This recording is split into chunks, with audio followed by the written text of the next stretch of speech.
Hello, welcome to Storytime with Judy. Our book today is Little Yellow Bus by Eric Gunstelberger and illustrated by Susan Mason.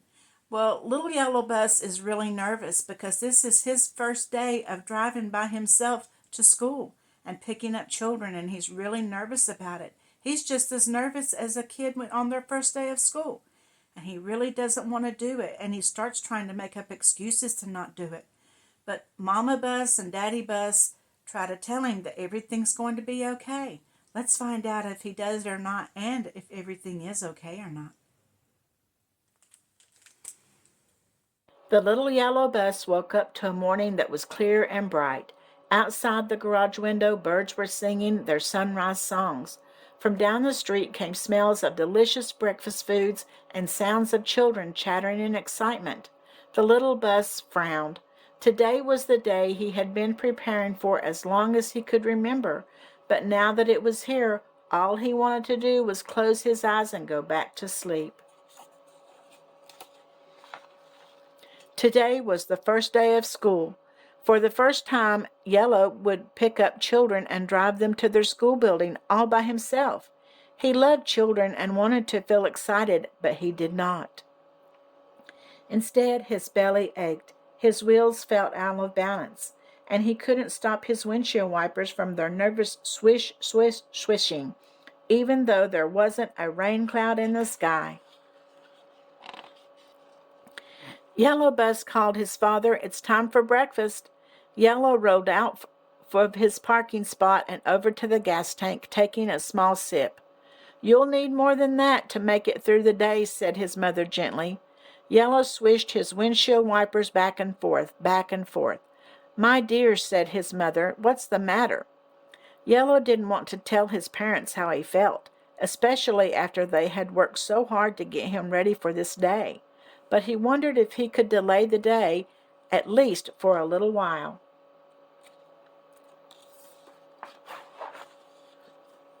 "My tires feel low on air," said Yellow. "Maybe I should wait until tomorrow to start." His father circled around to check the tires. "They seem all right to me." "I'm worried about my oil, too," said Yellow. "It seems a little stale." "It was just changed last week, darling," said his mother as she rolled up next to him. "You are going to be amazing today." But Yellow did not feel amazing.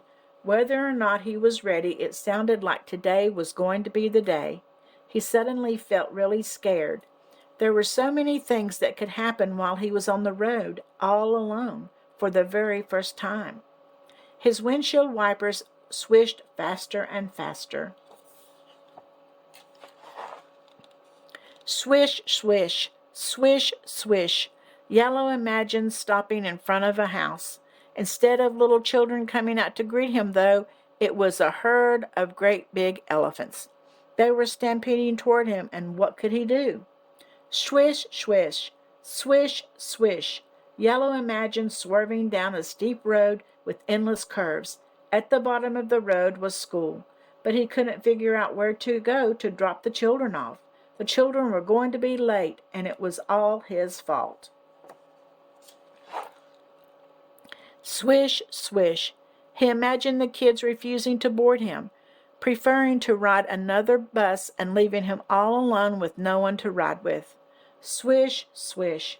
He imagined even if he got to drop the children off at school, he might get lost and confused trying to find his way back to the road.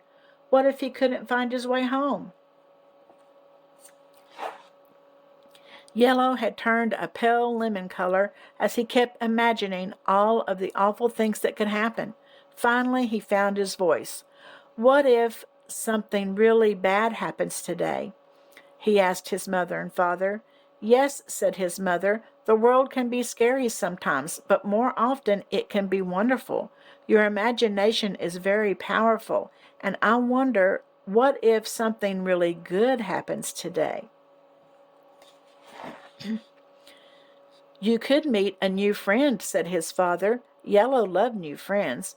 "You could be washed clean by a sudden rain shower," said his mother. Yellow loved the rain. "You know you'll be helping others," said his father. Yellow truly loved to help others. Though the little yellow bus heard his parents' words, he still couldn't make his mind imagine good things. He still had one worry that was just too big to imagine away. "What if I just can't do this?" Yellow said. His wipers had stopped now, and his head was down. His headlights were dim. "It feels too big. I don't think I'm ready." "Maybe you're not ready to tackle the whole day at once," said his mother. She parked in front of Little Yellow so they were bumper to bumper. "But I bet you're ready to start your engine. You do that every morning." "Yes," said Yellow, "I suppose I can do that." His engine purred to life. "And now that your engine is started, you might as well drive to the roundabout, like we practice every day," said his father. "I guess I can do that too," said Yellow. He followed his parents as they maneuvered out of their lot. As Yellow's wheels turned, his mind began to clear. He knew what to do next, even without his parents saying so. He had to check his necessary systems: lights, wipers, door, horn. Everything is in working condition. Next, he had to make sure his seats were clean and clear. Yes, all was good there too, and it felt good to do these things on his own. "Maybe," said Yellow, "I'll just do things one stop at a time." "Yes," said his father. "Now remember to go." "Slow," said Yellow. "Watch out for bumps," said Yellow. "And when in doubt, yield," said Yellow. These were the things his father reminded him of every day. Saying them now comforted Yellow. "And don't forget," said his mother, "it's okay to be a little nervous when trying something new. And if you feel a little scared or worried today, just take a moment and remember, no matter how near or far apart, we're always there inside your heart." Mother gently tapped his hood and continued, "Every time you stop at a stoplight, you can imagine your father and I on either side of you, like we practiced so many times. Your journey is just beginning, my love, and we know you can do this." "I can try," Yellow said. Yellow shifted from park to drive, and his wheels began to roll again. Roll, roll, roll, roll. Yellow imagined making a new friend. Maybe it would be a crossing guard or a child. Maybe it would be another bus. Roll, roll, roll, roll. Yellow imagined a rain shower. The water splished and splashed on his roof and hood, clearing off dirt and making his yellow paint shine. Roll, roll, roll, roll. Yellow imagined helping the children get to school.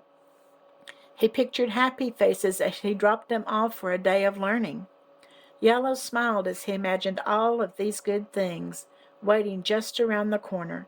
Excited and full of hope, he decided it was time to trust and make the turn. "I think that I can do this," he said, and then he did. When Yellow picked up the first child, a little girl with wide eyes and a green backpack, he noticed she looked nervous. Yellow opened his doors and patiently waited, but she hesitated to step up. "It's okay," said the little yellow bus. "Just imagine how great today could be." The little girl smiled and imagined. Today could be pretty great. Yellow honked his horn, toot, toot, and with a laugh she joined the yellow bus. Then another child got on, then another and another, until all his seats were full. Yellow went slowly. He watched for bumps, and when in doubt, he yielded. At every stoplight, he imagined his mother and father beside him, cheering him on, going through his day with him. Yellow realized nothing bad happened. There were no giant elephants. He didn't get lost, and every child got to go to school. And even better, he had fun. The world didn't feel scary. It felt friendly and full of possibility, as wonderful as his parents had promised. Before long, Yellow's seats were empty again. He had delivered every child to school safely and on time, all by himself. The journey had gone so quickly he had barely had time to worry. "Now I know I can do this," Yellow said, swelling with pride. And if I can do this, said Yellow, I wonder what else I can do. Well, sometimes when we're feeling kind of nervous about something, that's normal, isn't it? But then if we go on and we try, it usually turns out good, doesn't it? I hope you enjoyed the story, and I'll see you again tomorrow. And don't forget to like and subscribe.